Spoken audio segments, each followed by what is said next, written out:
Alphayi is killing everyone! Alphayi is killing everyone! Hey everybody, welcome to youtube.com. This is Fantasy Underground, and today I am reviewing Alphayi, the projectile DPS player who is coming from Bilibili Gaming to the Hangzhou Spark. And I got way too many clips, so I'm going to try and go really fast today, with one exception. It's New Year's Eve. Happy New Year, everyone. I have a quick bit of sentimentality. I want to be sentimental here for just one brief moment. I do that rarely, very rarely on the show, because I like to get straight to the content. This channel is about the content, not about the being sentimental. But I'm going to be very brief this one time here. Thanks for watching. It's been a really fun year making these videos, and I know this is really focused content that isn't for everybody. So if you're here watching this, you must really like Overwatch like a lot. And I think it's a really fun game to review and analyze. That said, you know, there's been a lot that's happened with Blizzard this year, and the fact that you're watching this channel means that you're in some way supporting a lot of bad things that the company's done. That's okay. I'm not saying that I support what they've done, but here I am making content on their game. And there's definitely a question of moral and ethics that comes into that. And I've had to weigh that myself and say, I'm okay still making content to support the game and the people who have made it and the league around it, despite some moral questions. I'm a big fan of American football, and the same thing comes up with the NFL. The league's not perfect. There's a lot of wrong things that go on, obvious to us and behind the scenes. And it's a challenging topic. You have to weigh that for yourself. And I know a lot of people aren't here anymore because of that, and I don't blame them. And if you do hold somewhat of a grudge against me, I understand that. But I really enjoy making this stuff. It's a good outlet for me, and I appreciate this video game a lot and the culture and the community around it. So I think about these things a lot. I don't talk about them a lot. They weigh heavily on me. And I just want to make sure you know that you're aware of that.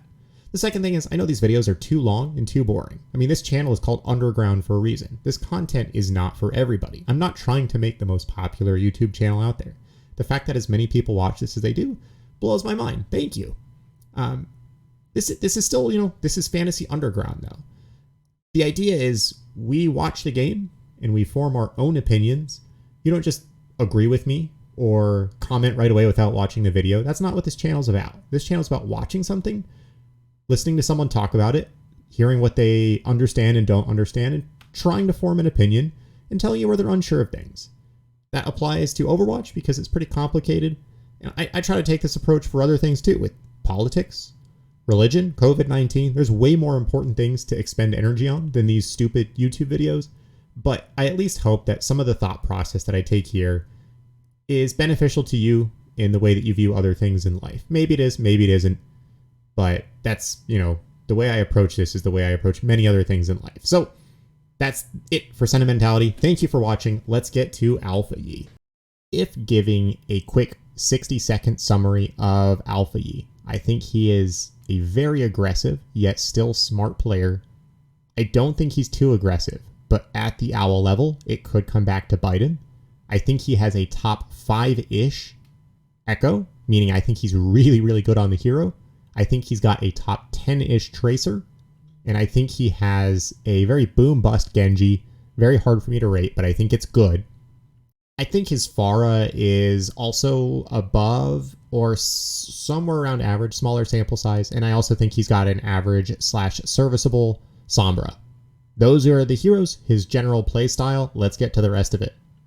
Right off the bat, we will start with Season 1, 2021, Bilibili Gaming versus Team Chaser. You've seen many clips from me already on this match. It was a great match with a lot of good evaluation, and Alphayi stood out as the alpha DPS in this matchup. Here you can see him beam down Kyo and then chase around much of the rest of Team Chaser for what amounted to a 3K.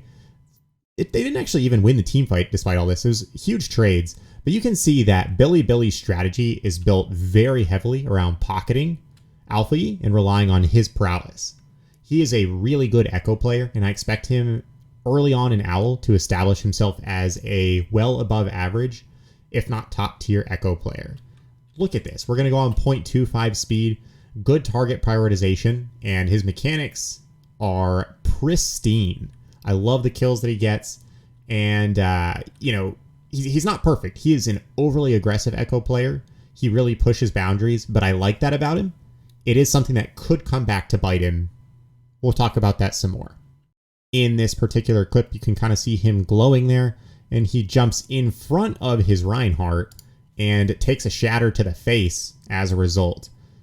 Yeah, he's pushing boundaries, and sometimes he's also extending past those. So I don't necessarily consider it a weakness, because his aggressive playstyle is also what makes him good, but you have to consider that, EQO-like, he is a very aggressive player, and it doesn't always work out in his favor. I actually don't mean to start off here with negative clips. This one isn't even so much a big mistake. He rounds a corner and quickly realizes he shouldn't have on the approach, and he dies here. He doesn't linger for too long or make a dumb decision. He pokes out a little bit too long, and he's playing against a team that immediately prioritizes him. There's a D.Va, Sombra, both slightly hurting him, and a Prita hits 2 really good shots to take him down. So, a bad death there, but and it's due to his positioning not being perfect, but it's not some kind of egregious mistake. He's playing high-level competition, and I think you can see that here. We've seen him on Echo so far this series. We have a little bit of playtime for him on the Mei, and his Mei is definitely an interesting one. I would compare him more to like a Naga or Neist in playstyle than I would like a Rascal or Ivy. The less tactical Mei player and the more aggressive one. Not a bad thing. He could still be a fantastic player, and you'll see there's a very small window here where he has the ability to get a wall. This isn't a poor coordination effort on Team Chaser. There's just the slightest gap between the Reinhardt and the D.Va. The Reinhardt even, you can see animation-wise, gets almost on top of the wall, but gets dragged in behind it. Team is split up, and one single wall wins Billy this team fight. Very nice Mei wall timing. He does that a bunch. The team isn't always winning when he's on the Mei, but he does have a long history of playing the hero. We'll get into some of the older matches in 2019, 2020, but he has a long history, a lot of experience on Mei. I don't expect him to be a league best Mei, but he is a dangerous Mei player. He can play the Sombra too. I'm going to pause briefly here because you see the ults here. Both teams have barrier and essentially have EMP. Yang Xiaolong gets spotted by Kodomo on the left and uses a panic EMP. And we'll pause this fight a couple more times so you can see what happens. We'll go at slightly slower speed too. Sound barrier comes out from Team Chaser and the EMP that only catches 800. Billy responds very well by beating the EMP, saving the Winston, and then Alphayi gets his EMP and gets 4. And man, those are 2 big ultimates that are used way better by Billy this time around. I don't have a lot of other Sombra clips of him, but just to say that he has played Sombra over multiple years at competitive levels, and I like it. I don't have a huge sample size. Once again, Sombra's always kind of hard to evaluate, but my initial impression is pretty good. I like him. We're now moving into Season 2 of 2021. Up to this point, it's only been Season 1. Always a little bit hard to tell because the same teams played in the finals, and we once more see his Echo again. Echo, I think, is his best hero, which if I'm picking best heroes, I want you to be best on Tracer or Echo. I think he's very good on both of those heroes, but his Echo play, just time and time again, aggressive and a good aggressive, not a bad aggressive. So we get to see a little bit of his lovely mechanics here, going into the room and left-clicking, right-clicking, beaming down everything. This is very typical. There are a ton of clips like this. It's not like he did this once or twice in the series. He truly is the alpha DPS player on his team alongside Pineapple. He draws the resources and he makes effective use of those. It's part of, his dominance is part of why Billy was the team to beat throughout most of 2021 in Chinese Contenders. Here we've got a brief clip. Prita starts off getting a nice kill on Alphayi as they are trying to stall out. The team is down 2-0 and Team Chaser is struggling to take the second point. This is a huge moment in the series where Billy really needs to stay in the matchup, and they're down in a manner where they weren't supposed to. Prita pulls out the Widow, and as he often does, becomes the hero, but Alphayi comes back into the fight in very impressive fashion. We'll watch it once through, and then I'll go through in slow motion. Man, is he effective at using resources to protect him, and he's the one who stalls out and wins this fight, killing both supports. So with this cleanup, he, we'll go back a little bit here. and see how did he pull this off? What did he do that's impressing me so much? First thing, as I slow things down and we have a Prita over here, he starts to rejoin the fight here shortly, as you see him coming through the gates. Dashes once and knows a Prita's up there. He died once already. Moves around and makes himself hard to shoot. Then he blinks behind the tree. I'd like to think he's using that tree for cover on purpose. Maybe not. Once again, maybe he's lucky, but either way, he's in and out. Sticks Kyo. I think his pulse bombs are good. They aren't like amazing. He's not an amazing pulse bomber, but as you sometimes see from the projectile players, above average pulse bomb landing rate. If I back up very, very briefly, he gets stunned by the Brig, is worried about getting shot, so he uses recall and then finishes off the Brig. Overall, really nice Tracer play. Creative use of his surroundings to successfully stall out a point in a very critical moment in the finals. Alphayi's Tracer is definitely a smart one. Smart, but still very aggressive. The series gets tied up 2-2, and he looks for value wherever he can get it. This is only, 5 or 10 seconds into the match. Not a successful kill, but still very representative of how he plays. I'll slow down as I talk through on this one. Watch Irony's health bar in the top left. Alphayi almost one clips him. Not quite. Almost gets... Oh, sorry, not Irony. Excuse me, Kyo. But you can see Kyo, very low health, almost gets one clipped 11 seconds into the match. Alphayi is always in the back line. He's always being aggressive. Sometimes it works out. Sometimes it doesn't, but more often than not, with his mechanical prowess, he's able to make those kinds of plays happen. Once again, this is representative of his style of Tracer, which is just an extremely aggro, yet, like I said, he's still smart. Now, he does often walk that line between aggressive and smart, and in this particular play, his team is down and the car is pushing. You see he gets a kill on Kyo off screen, and he keeps things coming. And this is a situation where they are down players and they have to make something happen. And he has a very aggressive pulse bomb, gets stunned, and then comes straight back to the well and dies. I don't love this pulse bomb usage because he was very close to getting stunned out and eaten both at the same time. But when you're aggressive and you're faster than your opponent, you can get away with this kind of stuff sometimes. That said, when he comes back to the well and dives in once more, he almost gets the kill on Lengsa, but it's good teamwork from Kaneki and Lengsa to take him down. Now, at this point, he's already gotten 2 kills, and the fight is mostly won, so his dying is not that big of a deal, being that he's Tracer and he can get back into the fight. So yeah, he died. Would prefer he didn't die, but not too bad. Jumping back to Contenders 2019 Season 2, we will see that he was on GC Busan Wave, and he was playing DPS alongside Edison. This was a discovery for me. Fielder, Jengu also on that team. He's got a little bit of a history in Overwatch. He's a rookie, but he's been around since 2019 playing with other elite players. In that particular season, he played split time actually with Delight as the flex DPS. Did pretty well when he came in. So this footage here is from 2019. You'll see he's playing against a lot of other Overwatch Leaguers or former Overwatch Leaguers on Element Mystic. This just goes to show that this is happening in 2019. Hanbin has been eating Alphayi Blizzard since 2019. Still always aggressive, and you see him run up here. He's behind Jengu. He's left-clicking, announcing his presence. He launches his long-range frisbee, and it gets eaten by Hanbin. Not the best play you've ever seen. Aggressive as ever, but I think he's learned and grown a lot since 2019. So he was splitting time with another player, Delight, who I honestly have no idea whatever happened to him.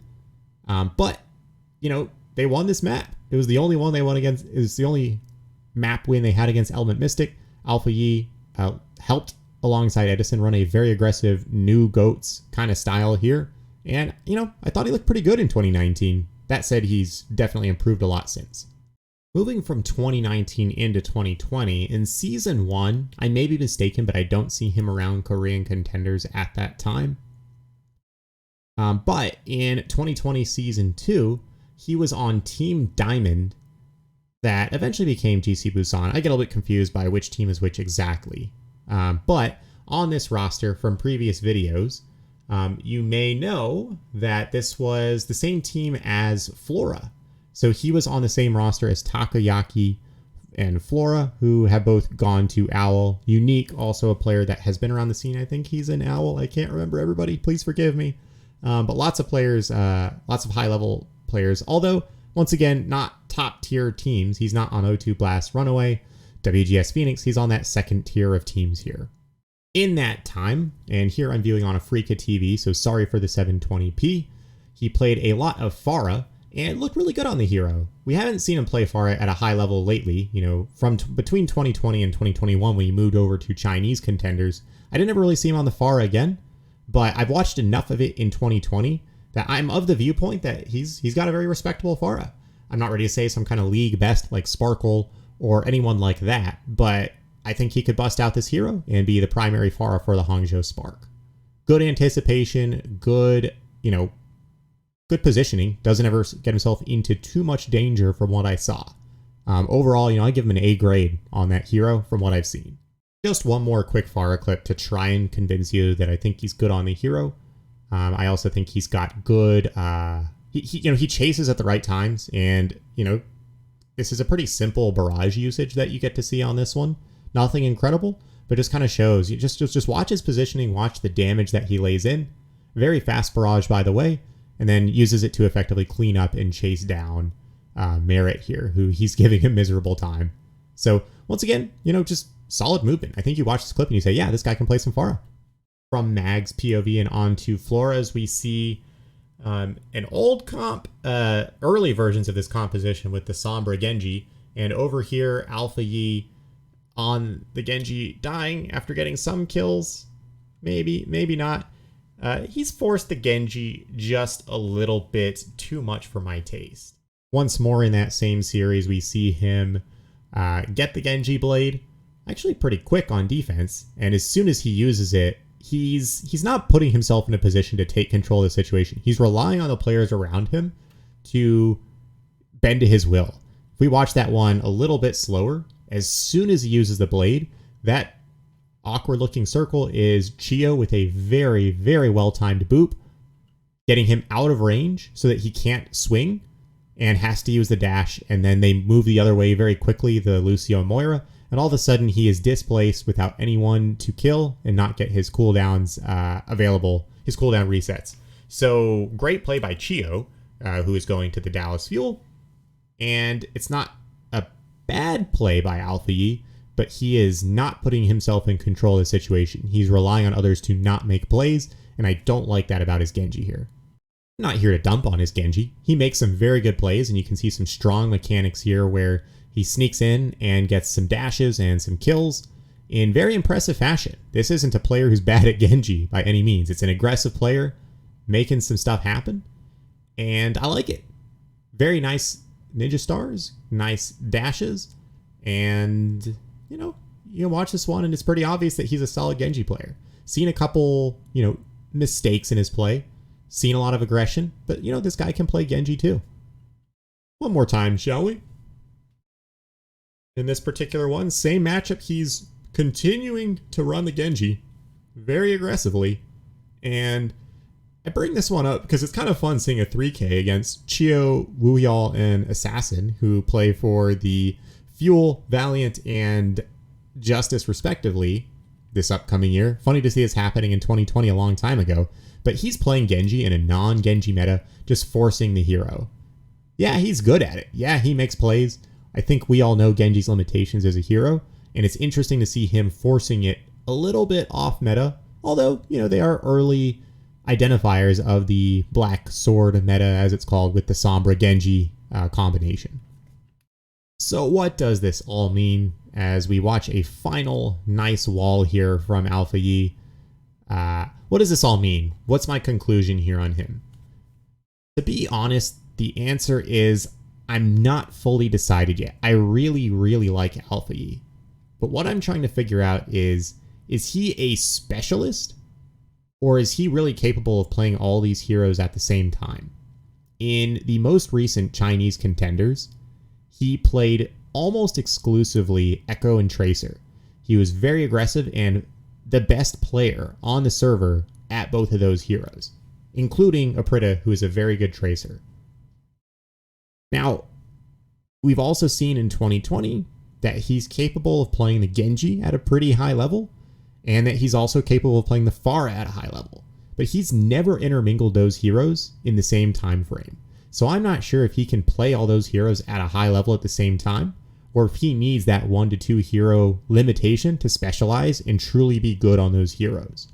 So what I'm saying is I don't know if he's some kind of hyperflex who's capable of doing all these things at once, or if he's limited and he's going to kind of pigeonhole the Spark into some situations.